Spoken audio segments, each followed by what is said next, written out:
And as the Obama administration continues to spend hundreds of billions of dollars to bail out the nation's banking system, a growing movement is calling on the government to do more to help students struggling to pay for college. According to the College Board, the average cost of 4 years at a private college is now a staggering $136,000. 4 years at a public university on average will set you back $57,000. In order to pay for the rapidly increasing tuitions, students were forced to borrow a total of $85 billion during the last school year, up from $41 billion 10 years ago. The average student now leaves college with $20,000 in debt. This is an excerpt from the forthcoming documentary Default, the student loan documentary, a film by Serge Bacalian and Aurora Mengello. The Citibank Student Loan Corporation would send me these notices, and they'd say, this is just to notify you of your interest rates. And then they started sending me one saying, this is just to notify you of a change in your interest rates. And it was like watching the odometer on a car. I remember thinking, what happened to the 9%? Where did this 17% come from? And seeing the number, something like $900-something a month for my private student loan, and immediately realizing that was more than I make in a month. The most recent estimate is that the amount of outstanding student loan debt in the country is approaching $40 billion with a B. And that is only the federally guaranteed defaulted student loan debt that is out there. We're not counting the private loans in that, which is probably another $5 to $10 billion and growing quickly. The original loan amount was $45,974, and this last statement I received on December 16th, 2007 indicates that the outstanding balance is $73,789. So it has accrued just shy of $30,000 in interest. If you look at it in the roundhouse figure, say, okay, it was $30,000 to go to UNR for 3 years. They now say that I owe about $90,000, so it's tripled. They can seize Social Security, they can seize tax refunds, they can garnish your wages. Like if I get hit crossing the street by a bus and I end up in a wheelchair, they can seize my disability. The documentary Default, the student loan documentary. More information about the film is available at the website defaultthemovie.com. We're joined now by two guests who've been closely following this issue. The Reverend Jesse Jackson is with us in our Firehouse studio, the founder of the Rainbow Push Coalition, longtime civil rights activist, has launched a campaign called Reduce the Rate, urging the Obama administration to slash the interest rates on student loans. And Alan Collinge joins us from Seattle. He's founder of studentloanjustice.org and author of the new book, The Student Loan Scam, the most oppressive debt in U.S. history and how we can fight back. We welcome you both to Democracy Now! Tell us about this campaign. It's good to have you back, Reverend Jackson. Well, really, we have made a fundamental shift from grants to loans. And these are very oppressive loans. The more you go to school, the worse off you are. Talking with students who are in $150,000 in debt, they marry a classmate, $300,000 in debt, and so you have the combined burden of the loan, and then you have compounded interest. If you don't start paying back after 6 months, then you're facing default and garnishment. If 20% of your school cannot pay back, it can face the loss of accreditation. It only gets worse. And so we feel that students should get the same deal banks are getting. If they can get on the top 0 to 1% loans, students should get 0 to 1% loans, and it is a transparent flow of the monies. When you, in that sense, restructure the student loan process, more grants and less loans, it helps the student, it helps their parents, it helps the school, it helps the community. I mean, the help just never stops coming.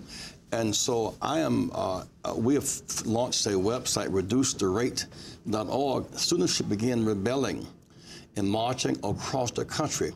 Students have accepted this as like normal. It's normal, but it's not right. And it is a point of rebellion. So we're urging students across America who want to reduce the rate and have more grants and less loans, let's begin to have marches. Use last year's energy in the presidential campaign to demand a new deal. President Obama wants students, in fact, to get together a better deal. Were it not for his hit book, we'd have a president today with a student loan. His hit book allowed, he and Michelle, both presidential Harvard Law School graduates, were still owing on their loan until 2 years ago. So think about those who are in less fortuitous circumstance. So I'm anxious to urge students around America, don't just sit there and take that hit. Let's fight back. And what about the role of the government in this? Sallie Mae, the organization that guarantees a lot of these loans, they apparently, as I understand it, their fee income for Sallie Mae went up about 228%, while their loan portfolio only increased by 78% in the early parts of the decade. Well, they're getting free and charging a fee. On the one hand, the TARP money is 0 to 1%. The students should get the same deal banks get. On the other hand, the federal government can borrow money at 3% and sell student loans at 6%. So they're really scalping tickets. They're scalping loans. The money that they make from that deal finances the Pell Grants. You would think the Pell Grant is some generous investment. The fact is, the Pell Grant money comes from money made from the gap between what the federal government borrows for and what it does with students. We're going to go to break, and when we come back, we'll also be joined by Alan Collinge, who is now devoting his life to this issue, starting out simply with a student loan. Now he's written the book, The Student Loan Scam, What is Sallie Mae? How did it come to be? Who is profiting? And, of course, the Reverend Jesse Jackson will stay with us. Stay with us as well.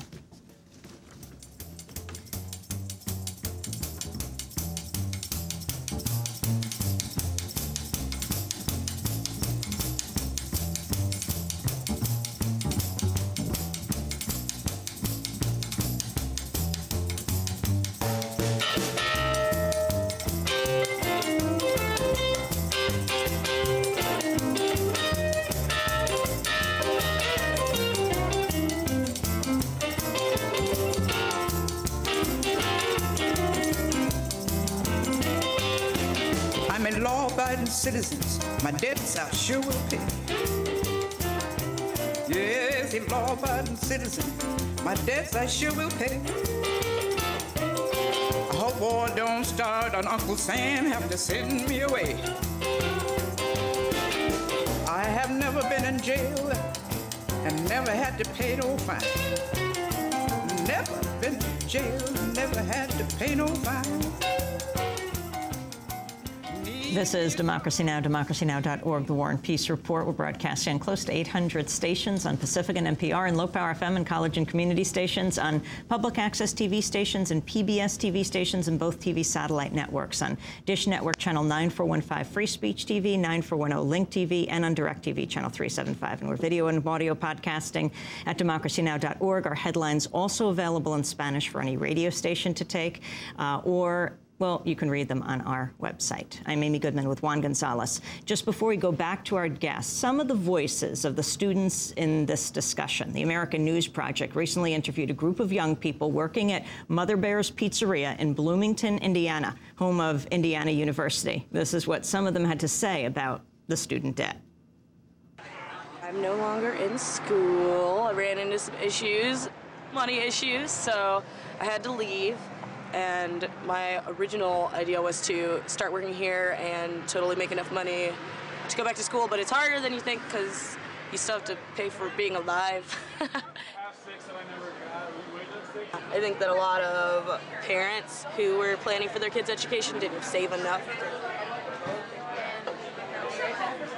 The cost of tuition and books and all this stuff shot up. Like, you're figuring if you had a kid 20 years ago and you were like, oh, well, I'll have to save, this much plus a little extra for inflation, and then you look at the prices of school, like, now versus 20, 25 years ago, it's insane. It's insane. You hear that, especially in election, you hear all this shit about the American dream. Well, what's the American dream when, now I'm paying, but it's like, I just was talking to my buddy about it. I think I'm paying $800 a month. Yeah, $800 a month in loans and debt just for school alone. And I manage a pizza place. My little sister's visiting. Hi, sister. I haven't seen her. Hi. Good to see you. I haven't seen her in a couple months. Actually, funny, I haven't seen her in a couple months because she stopped going to college, moved back in with our parents because of the expenses of living down here. So you make the decision. You can stick it out like me and be $60,000 in debt, give or take, or you can just get a full-time job and then get your education, further down the line. I guess that's the economics of going to college is you're damned if you do, you're damned if you don't. And thanks to the American News Project for going to Bloomington, Indiana. Well, Alan Michael Collinge joins Reverend Jesse Jackson right now. He wrote The Student Loan Scam, the Most Oppressive Debt in U.S. History, and How We Can Fight Back. Alan's joining us from Seattle. Alan, what happened?